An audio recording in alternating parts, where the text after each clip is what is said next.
There's only one rule in this fucking jungle. When the lion's hungry, he eats.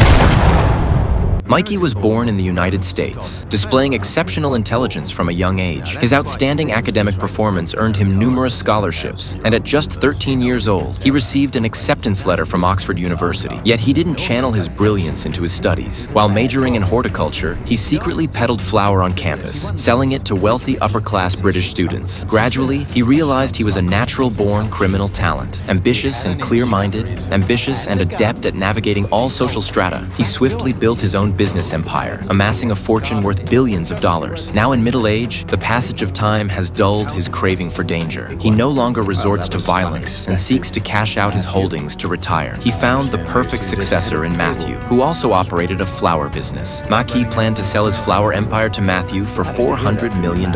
Given that his flour business generated $200 million in annual revenue and $100 million in net profit, such massive production clearly required hundreds of acres of farmland. Matthew wondered how Maki evaded police scrutiny. Maki replied, "That's precisely my genius." He drove to a desolate spot where only a shipping container stood. Matthew looked puzzled. Spectacular business, Michael.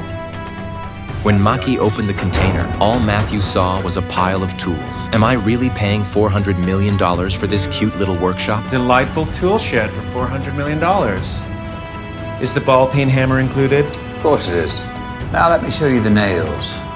Maki pushed aside a table, revealing a hidden room. The container was merely a facade. The true paradise lay beyond. From site selection to staff and technology, Maki had orchestrated everything. It housed the world's finest botanists and flower connoisseurs, alongside the most innovative flower technology globally. The $400 million price tag was already a steal. Once flower production became legal, demand would far outstrip supply, generating unimaginable profits. Annual earnings would skyrocket from $200 million to $20 billion, or even more. Matthew wondered, if it's so lucrative, why sell? Mike explained that after years of hard-knock success, his reputation was already established, his hands stained with blood. In any new industry, once legalized, government intervention would follow. Under such oversight, a clean background would be required, something Mike lacked. He'd inevitably be pushed out by the authorities. Better to retire early. Matthew still tried to drive the price down. Mike didn't give an immediate answer, promising him time to consider. But soon, news of Maggie's retirement reached others. The local Chinese underworld, whose main operations involved human trafficking and smuggling.